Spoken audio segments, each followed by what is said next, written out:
Hi, this is Stan Bush. You got the power! You're listening to Play That Rock and Roll with Joe K. Yeah!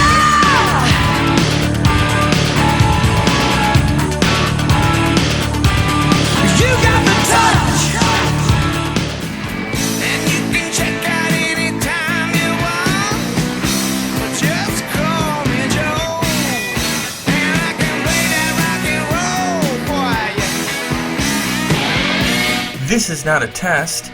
This is Play That Rock and Roll Podcast Edition. I'm your host, Joseph K., and like the song at the start says, just call me Joe. Today, our guest is Stan Bush. Stan is our debut musical guest on this show, and by that I mean he is our first recording artist who's come on as a guest, which means this is a very special episode. Stan Bush is most famous for his soundtrack work on the 1986 animated film Transformers. Songs like Dare and The Touch are featured on that soundtrack, and since then The Touch has had a life of its own. Both of those songs have been used in many movies, TV shows, and video games since. I became a fan of his because of his soundtrack work on the films Bloodsport and Kickboxer, which were both released in the late 80s, and they were Jean-Claude Van Damme's first two starring roles. Fun movies, and Stan is awesome on those soundtracks. Now, Stan has a new album out this year. It's called Dare to Dream. It was released just last month in November 2020. There's 2 music videos out for the album already. There's one called Born to Fight, which was commissioned by Netflix. That song is being used on one of Netflix's anime TV shows, so Stan has put together a music video for that. And another music video he has out is for the track called The 80s. Now that is my personal favorite song off the new album. So I jumped at the chance to have Stan on the show because, one, I really like the new record and I had a lot of questions about it for him. And two, I had him on because I really believe that what I call soundtrack rock is a major but overlooked aspect of the greater classic rock genre. For whatever reason, FM radio seems perfectly content playing soundtrack hits from guys like Kenny Loggins, Glenn Frey, Bob Seger, Eric Clapton, Lindsey Buckingham, but at the same time it skips over the music from guys like John Parr, Joe Esposito, Paul Engelman, Robert Tepper, Vince DiCola, Bill Conti, and today's guest, Stan Bush. All of those guys have deep rock and roll discographies beyond just their soundtrack hits. And I strongly feel they deserve to be represented in the genre as much as anybody. So on this show, I want to make sure I celebrate that work like I would anybody else, and having Stan on the show was a great opportunity to do that, especially now that he's got this new record out. My complaints about radio programming aside, I mostly wanted Stan on the show to talk about the new record, Dare to Dream. So in this interview, we're going to dive deep into the Dare to Dream album. We talk about a number of the tracks there. Stan talks about filming the music videos for the songs I mentioned earlier. And he also talks about how he wants to perform this music live in concert after, of course, live entertainment as a whole gets the post-pandemic green light. So hopefully we'll get to see that happen soon. Of course, I also had to ask him about the soundtracks on Bloodsport and Kickboxer. That's how I became a fan of his work, so I really appreciate that he indulged me on those. After that, he shares his memories of Eddie Van Halen, who obviously was a big inspiration to him and everybody who produced hard rock music in the 80s. And finally, we wrapped up with a discussion about the sort of music that still inspires him even today. So all in all, it was a really fun and robust conversation. We covered a lot of great topics. Again, Stan was very generous with his time, so I really have to say thanks to Stan for stopping by. It was great to meet him, and I'd love to have him back on the show anytime. So be sure to check out the new album. You can learn more about it over at his website, stanbush.com. You can follow him at Stan_Bush on Twitter, and you can find him on Facebook as well. And with that, here's my interview with recording artist Stan Bush about his new album, which is available now, Dare to Dream. Dare to dream, dare to live every moment. Over this weekend, really dived into your discography. I was listening to the first one from '83 and the Barrage record from '87. I was building some shelving in my basement, and those were great records to get some work done to. I really enjoyed those. So having you Oh, thank you. Thanks a lot. It's so funny because I'm building shelving in my basement right now too. Oh, no kidding. Yeah, right. What are the odds, right? It's a good project. That's real funny. Okay, so my first curiosity before we even dive into the album is that COVID-19, the whole pandemic and the lockdowns and the quarantines and everything has turned the country totally upside down, and maybe the music industry more than anybody. Every major tour has been canceled. You can't book shows, and artists have sort of had to find different ways to fill the time. What, for better or worse, what did the pandemic mean for you and your plans for 2020? Well, it's funny. I've heard this from other people too, but for me, like you said, a crazy year and a lot of bad stuff for a lot of people and challenges and whatnot. But for me, it's been actually a silver lining in the creative side, because myself and my producer Holger Pfaff, we've been able to focus entirely on this record and the songs and the production and everything else. So it's, in that respect, it's been a good thing, in that. So we're happy about the album. It came out, I think, really good, and people seem to like it. Oh, for sure. Yeah, that's interesting. That's kind of along the lines of what I've heard Paul McCartney said about his new record he's got out this year, is that he wouldn't have made it in the way that he's made it if not for all this free time that he was really able to drill down and focus on it. So it sounds like you've been able to find that silver lining. Very cool. Okay. Yeah. So, like always, you do all the vocals on this record, and I gotta say, your voice sounds as strong as ever. Like I said, I was listening to your earlier records this weekend, and there's not any sort of noticeable difference. I don't want to be mean and name names, but I've seen a lot of concerts from guys who came up around the same time you did, and they can't say the same. So what's your secret? How do you keep the voice in shape all these years later? Well, I think a lot of my longevity in terms of vocal is really, I haven't had to tour. A lot of these bands, they go out 6 months, a year and longer on tour, and it's night after night. You can't keep that up, and especially the kind of singing that the rock stuff, the high tenor, it's really hard on your voice. So if you have to do shows night after night, it wears you down, I think. So okay, but it's I think the other thing too is I'm smarter than I was then. If you could understand that, I guess everybody feels that way. You feel like you've been here on the planet longer, and kind of know what to do and how to I don't know. Just, like vocal exercises. Yeah, that and mainly, like I say, not overdoing it with gigs and stuff. Interesting. Yeah, I think Sammy Hagar says like a shot of tequila right before going on stage. Yeah, I can't sing drunk. Although one shot's not going to do. Yeah, no, right. Yeah, I just wanted to loosen the muscles a little bit. Yeah. Very cool. So, when live music resumes, are you hoping to take this record out on the road at all? Yeah, I'm really hoping this pandemic and all the other stuff, by next summer maybe. Hoping it things even out and start opening up again in terms of being able to do shows and whatnot. I think that's important. You know, I love to perform, and so yeah, I'm hoping that happens.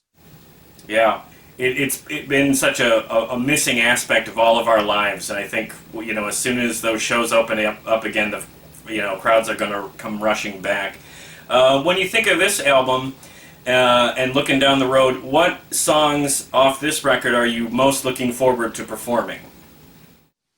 Probably the title track, "Born to Fight." It's not title track, but the first song, the opening track. It just came, that one came together at the last minute. The album was nearly done. We had all but one song, and suddenly Netflix contacted me about doing this song for their animes, to promote a couple of their anime shows, and it was sort of a tie-in thing with the shows are Baki and Kengan Ashura, I believe I pronounced that correctly. Anyway, so yeah, myself and I called up Lenny Macaluso, who co-wrote The Touch with me, and we came up with Born to Fight within a few weeks, really, and recorded it and everything, and it came out great. And so we had our final song for the album, and the Netflix guy, you know, he loved it, and so we did the music video with clips from the shows, the cartoon shows, and then with me performing also. So it turned out really good, and like I say, that one, and I think the title track, "Dare to Dream," is also one that I'm looking forward to performing. I think that one's got an important message, and you know, it's all fun. I like all the songs, really. It's hard when you play live, because you know you have to play The Touch, right? And I got to play Love Don't Lie, some of those that people, you know, are like iconic songs to them, maybe. And it's fun to have. I guess it's a good problem to have too many choices, right? Yeah, a lot of great selections, and such a deep discography. I mean, you know, there's so many ways you could go with it. I like that lead-off song a lot too. I haven't seen the show it was used in, but I saw the music video you did for it, and I gotta say, animation has gotten so there was so much blood and guts in this video. It was great.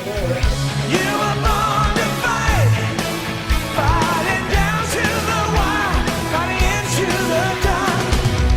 No surrender, no retreat. How did you like making that music video? It was fun. It was, you know, part of it was, I think, you know, reminiscent of the Transformers video, the Touch video, the original one, in that, you know, I was in the animation sort of, and or you know, cutting in and out of it. But yeah, it was a blast. We did the performing part of the video here in LA, and then the animation. It was all edited together. I think it was either Japan or Singapore where they did the editing, and the Netflix anime headquarters is in Japan. So Okay. but it came out really good. The same guy who did, I don't know if you saw that other video from the album, the song called "The '80s," which came out, you know, a year ago last summer. That was the same guy who shot the video, Malcolm Guest. He's a really great film or video director here in LA. So, and we got him to do the new one as well. When I hear that music, I still go crazy. It's like those days are never gone. When I hear that 80s song.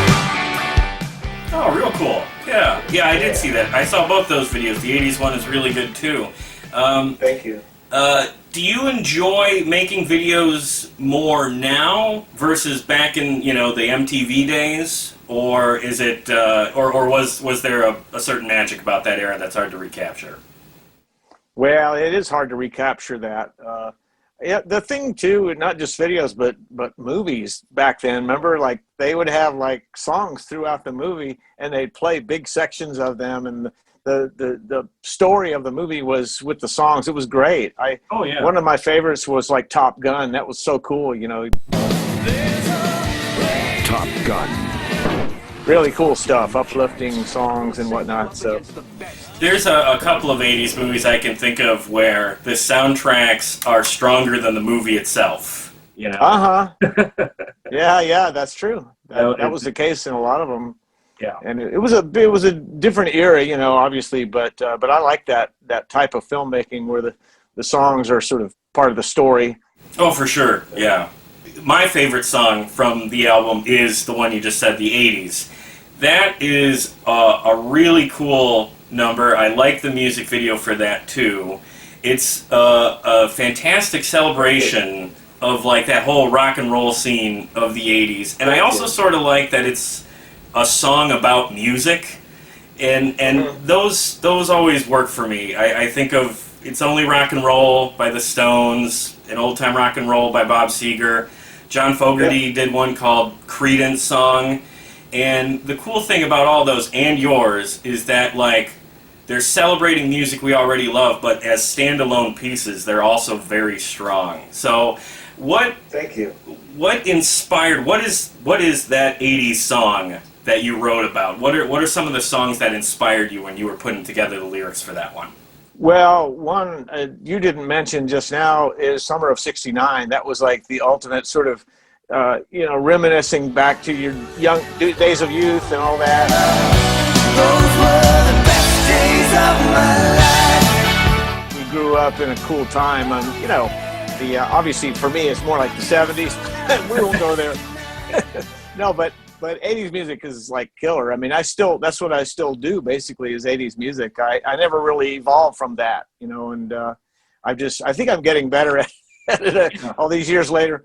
No, but you know, there was just a lot of great stuff, and I think nostalgia is important in whatever, you know, that's one of the important things about music, that it's not only your you know, music from that era, but also your own life, what was going on at the time. And yeah, like I had the VW bus was in the video. I had a VW bus when I was in high school, you know, so that all kind of ties in, and it's like a time machine, you know. You see a VW bus, oh, that's a time, that's a period, or you know, from the 70s or 80s or whatever.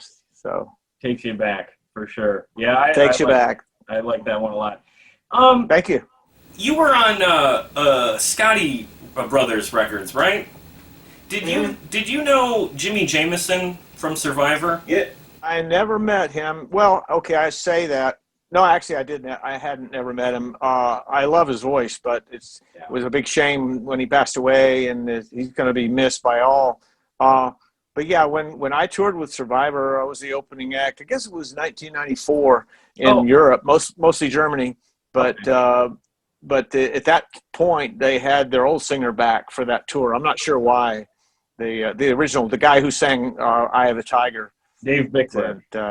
Yeah, he was a real nice guy, and of course, one of the roadies had plugged Frankie's amp into a 220 and blew it up, and so but I know, and I let him use my rig for the rest of the tour, so he liked me, you know. Oh, that's good, yeah. Oh, I wouldn't want to cross Frankie. I've heard stories. I got Jim Peterick's book. I know there's some drama in that group, but I only bring Jimmy up because about 10 or 12 years ago, he wrote a song called "When Rock Was King." I'll have to send it to you.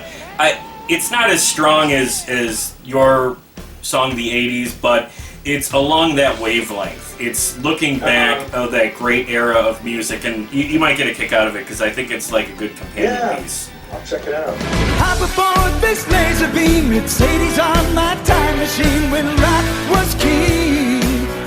Besides that one, my three favorite songs on Dare to Dream are the three Dream songs. The title track, A Dream of Love, and Dream Big. Those were the ones that stuck out to me, and obviously even with the cover art on this record, Dreams seems to be the central theme of this record. Was that a conscious decision when you were putting this together, or is that just kind of where the writing took you?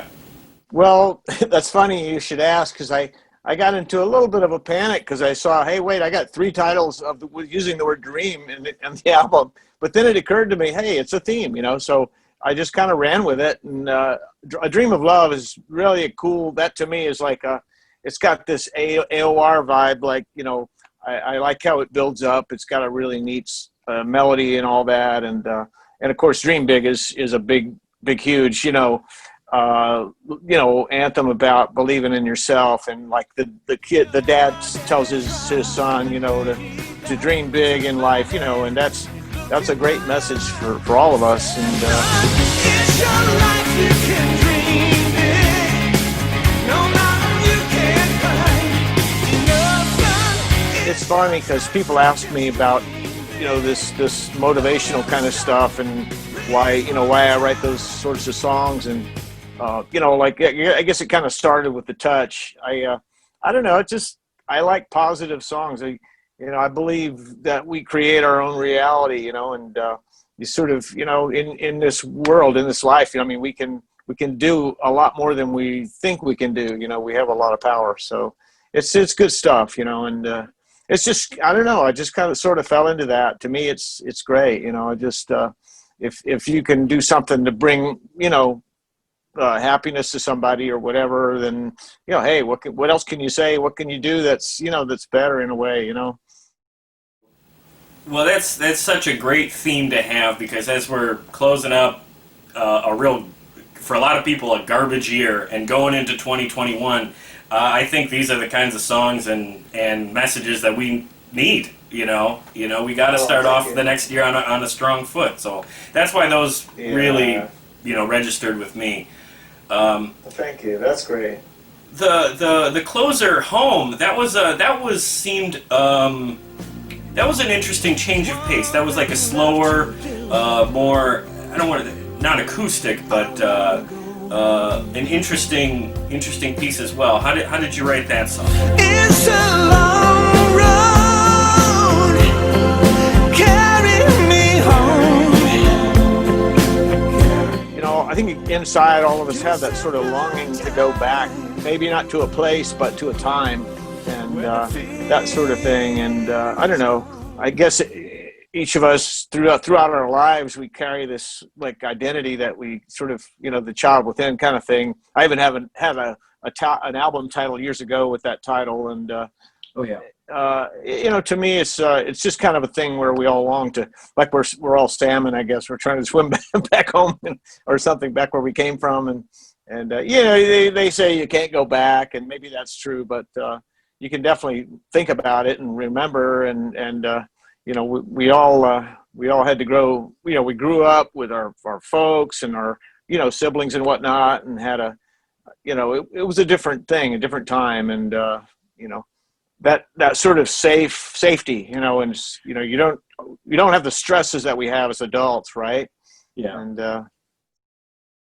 Well, it's a nice sentiment to close out the record on. Thank you. On a nice, easy note. I enjoyed that one too. So thank you. I know most of your fans got started with your work because of The Touch and Dare from the Transformers soundtrack. Yeah. If you couldn't guess by my shirt, I actually became a fan via the Jean-Claude Van Damme movies Bloodsport and Kickboxer. Oh, great. Those are my two favorite Jean-Claude movies, and I really think it's the soundtracks that are like the secret sauce that put them over the top.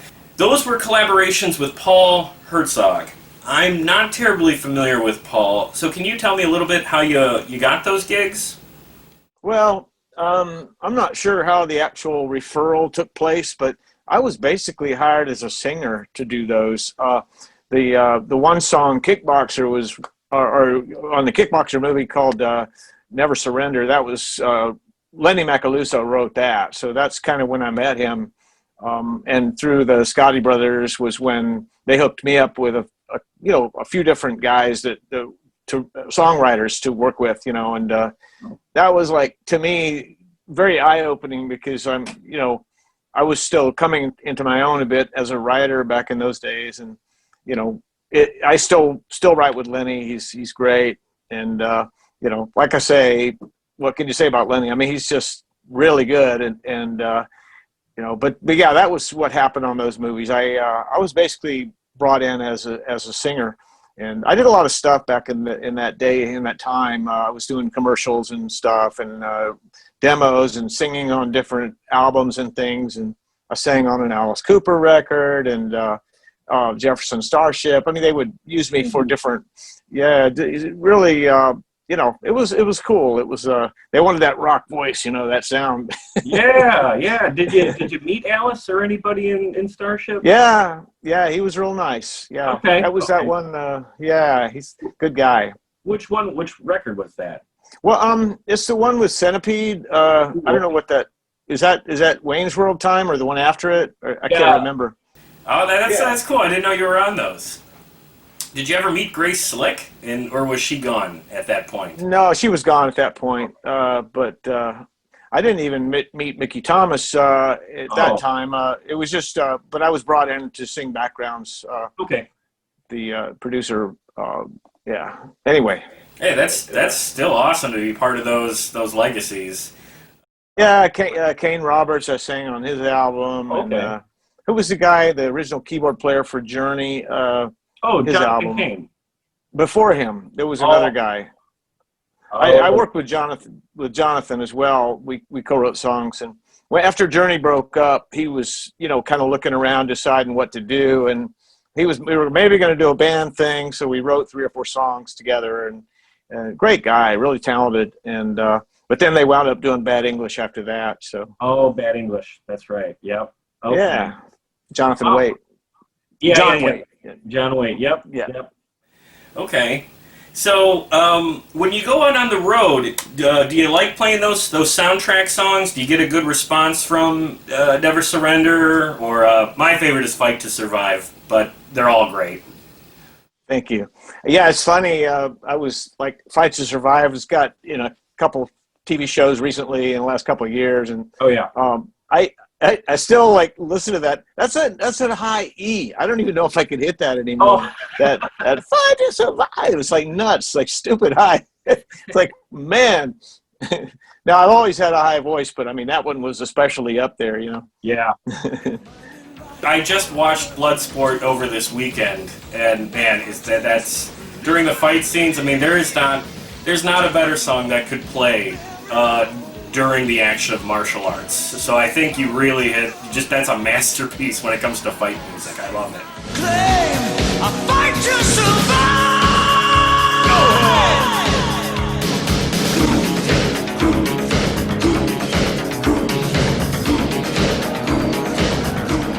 Be nice to do a music video with Jean-Claude, right? Oh, that would be, or even a cameo or something. That would be awesome. Yeah. Did when you put that soundtrack out, did you meet Jean-Claude?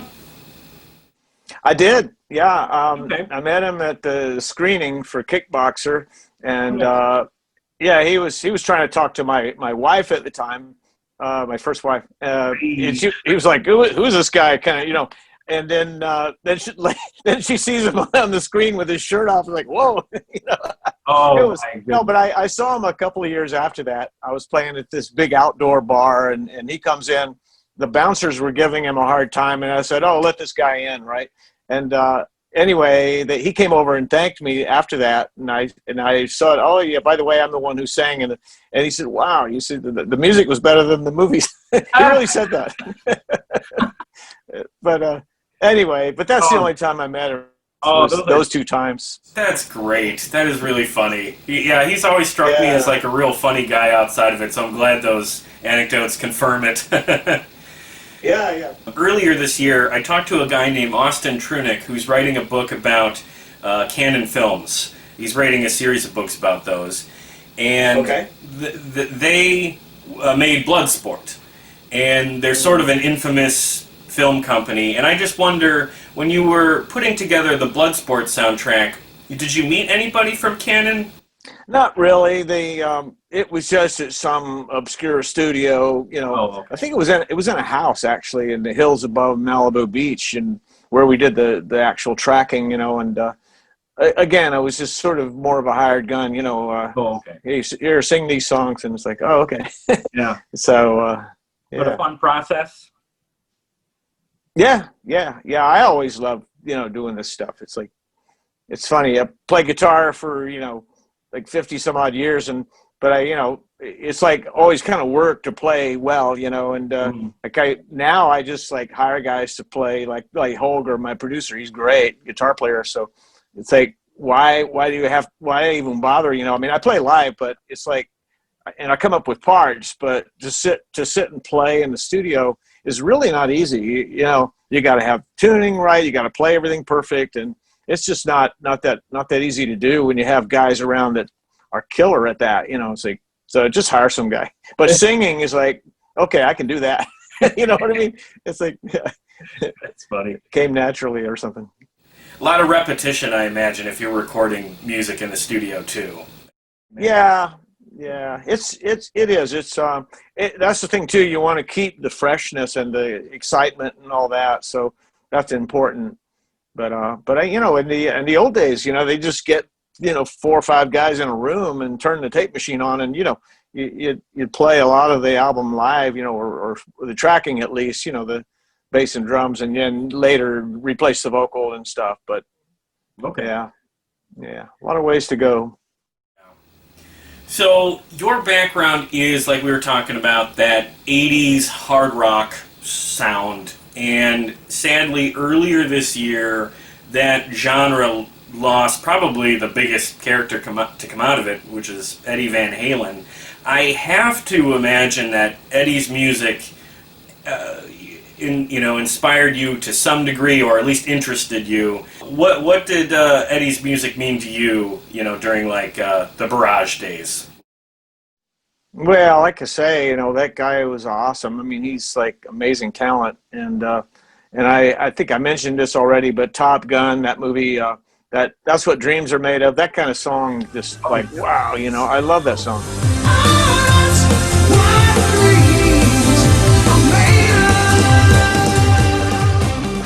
And Sammy Hagar was, I liked him better as a singer. David Lee Roth is, quite the performer too, but I'm just saying as just a pure singer, I mean, but that's just a personal thing. But great band and great songs. It's funny too, because like another thing that struck me about Van Halen, they would take a very pop song like Dance the Night Away, right?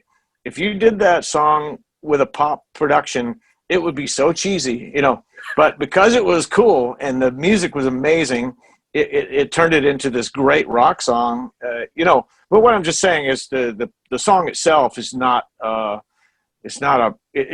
production is everything. It's a really simple song. Jump is a simple song too, but it just I think the way they delivered it was incredible. So for sure. And I'm with you, by the way, on Sammy, as far as, and like you said, Dave's a really fun frontman. I've seen him in concert, but Sammy's got the pipes, and I don't think that was ever Dave's strong suit. yeah. But both eras of Van Halen are a lot of fun. But on that note, like, when you got started, and even still today, who are the artists and what is the music that inspires you? What moves you and makes you want to write more music? Well, some of my favorite stuff was like the early Foreigner stuff. Lou Gramm in his prime, nobody could touch him. To me, he was my favorite singer. And Steve Perry too, great singer. But I mean, just as and early on, it was the Beatles, and I liked Motown. I liked everything growing up. It was like we had the best music in the era in the world, the 70s and 80s, and it was, for me, it was about songs, and there were so many great bands too. But yeah, I think Led Zeppelin, of course, was another biggie in terms of influences, I guess, early on. But it's hard to say, it just kind of evolved through the years. But I always liked that Foreigner giant kind of chord patterns. And the other thing too that I really like are modulations where you change key to go into the chorus, let's say, and so it doesn't stay the whole way through the song in the same sort of register. You hear, it's like, wow, that's cool. And it's like a whole different, it changes. I really like unpredictability, in songwriting. To me, it's, it makes it interesting. It's cool that you said Foreigner, because I when I was listening to A Dream of Love, that was literally, I just thought to myself, oh, this kind of reminds me of Foreigner, so I can see that vibe you've captured very well. Thank you. You're the only one that I'm dreaming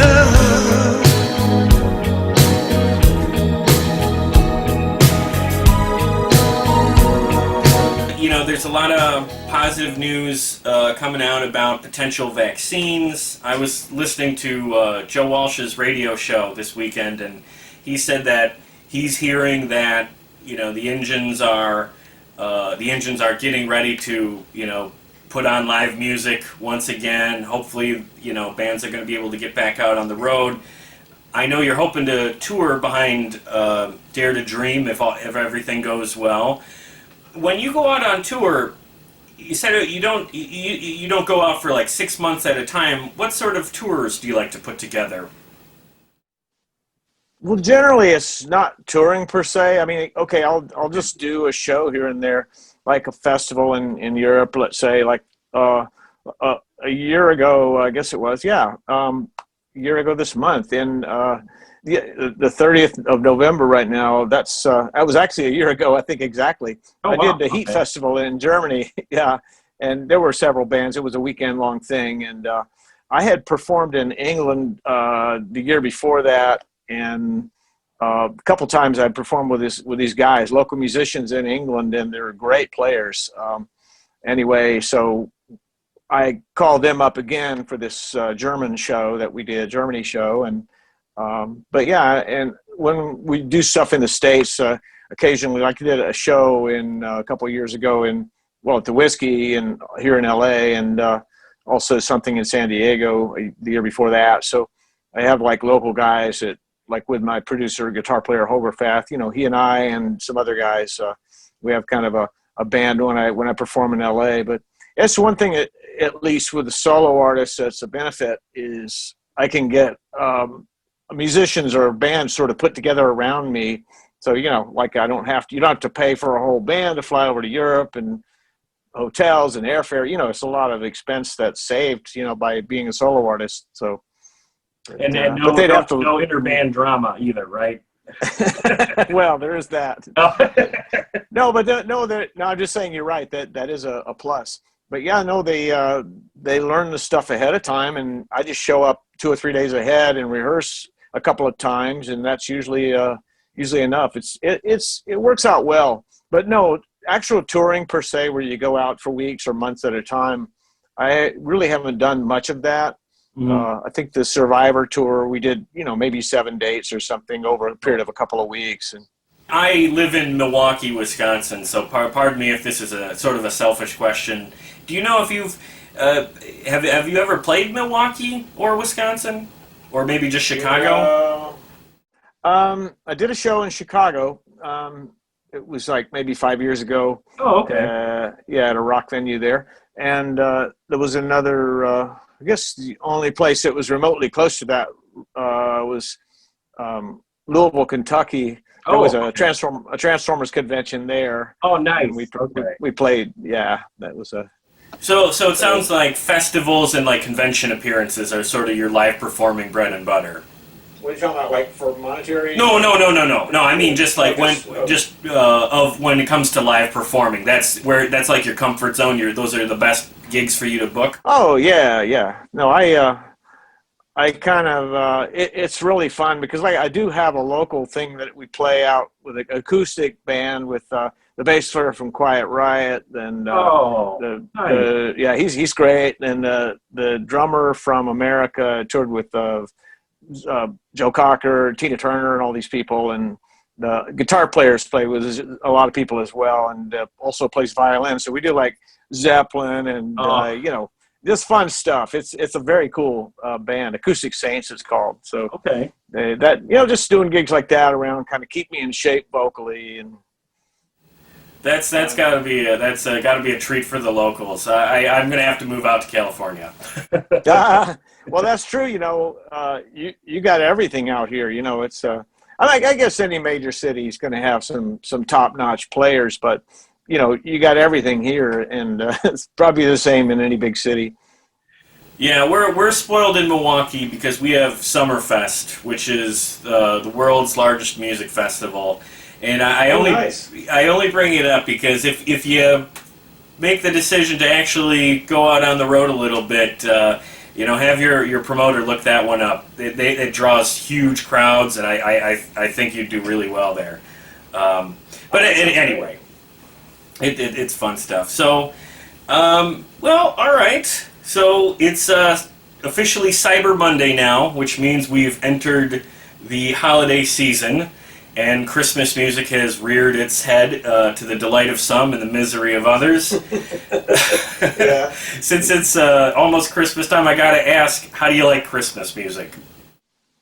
Oh, it's great. I mean, I like the Christmas songs a lot. They have really neat melodies, and you wonder why they stick in your head when you walk around the mall and you hear them over and over.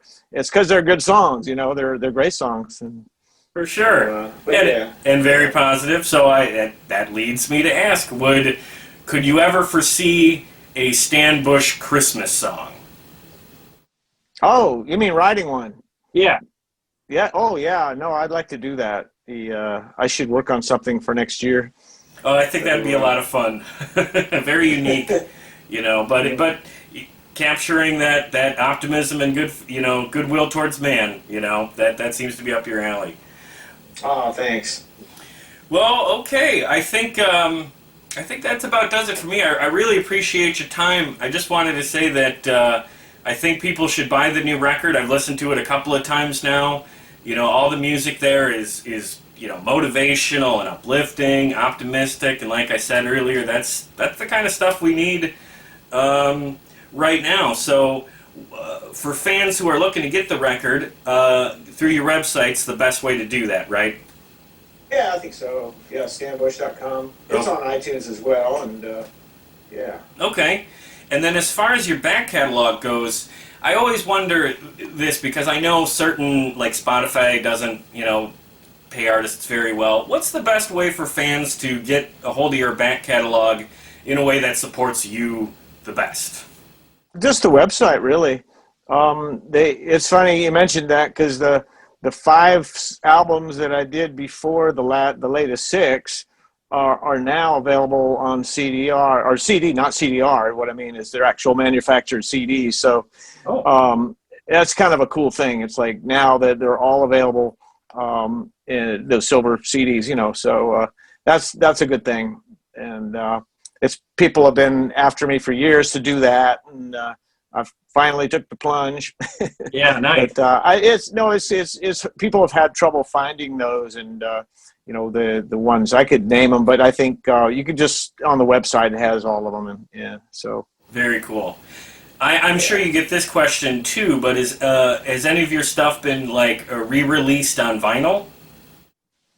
No, people asked me for the last 2 or 3 years about doing that, and I really ought to, because I think, like this new record, for instance, is getting tremendous reviews. It would be definitely something worth considering, to do, because I know some people love vinyl. I do too, actually. I used to have a killer turntable and system and everything, but I don't know what happened to it. Probably sold it, but I know there is a demand, so. Yeah. If you're going to do one, you want to pick a real special album to do it with, I think. So For sure. I'll keep that in mind. That's a good thought. Yeah, well, I thought of it because I was just beyond the appeal of vinyl. You got a lot of really cool album artwork, and I started collecting records more so than anything, years ago, just for the artwork. And I love the cover on Dare to Dream.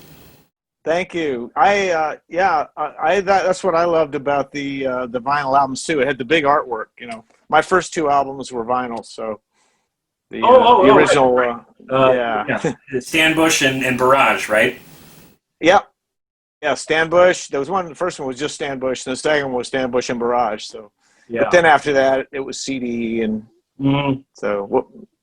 Yeah, I'm gonna have to see if I can track some of those down for my collection. I tried to look up the Bloodsport soundtrack, but those are very rare and very expensive. So what can you do? Okay. Yeah. Well, thank you so much for your time, man. It was really nice to meet you, and I love the new record, and it was this has been great. My pleasure. Thank you. Thank you for having me.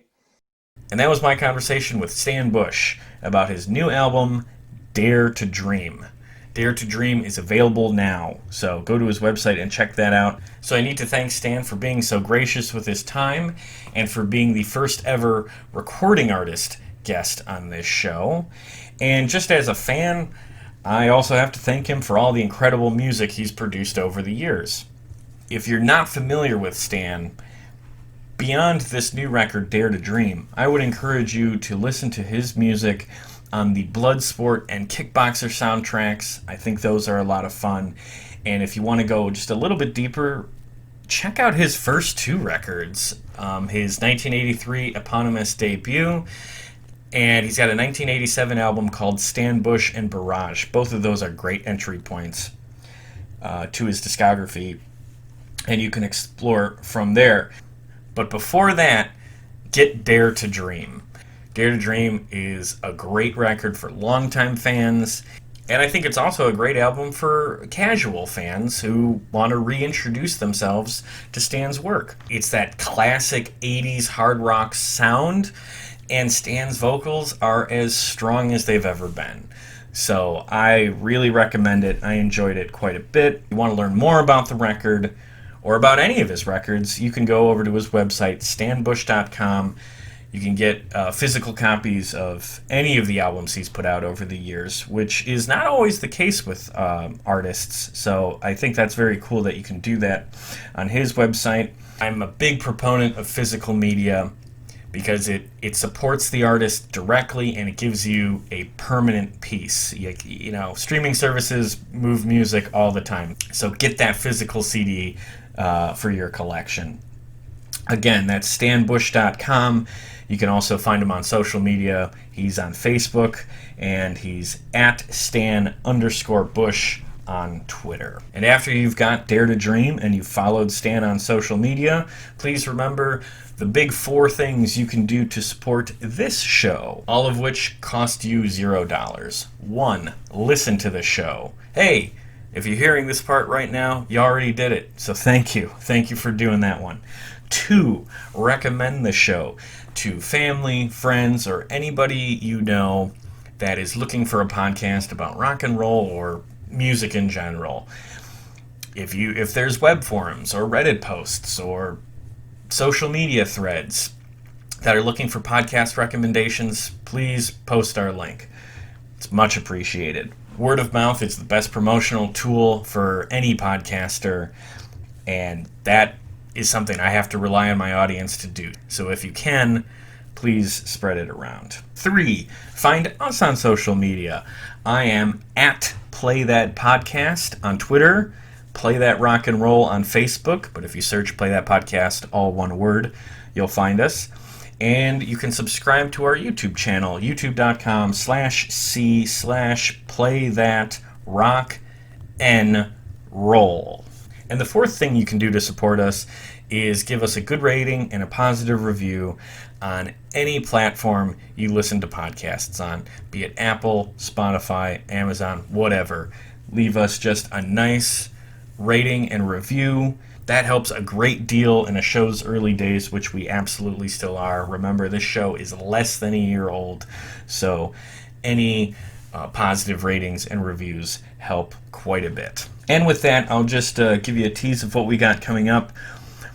Unfortunately, there's not really going to be a Christmas episode as I originally planned. Frankly, I'm running out of time, and I don't really have a solid idea for a Christmas episode anyway.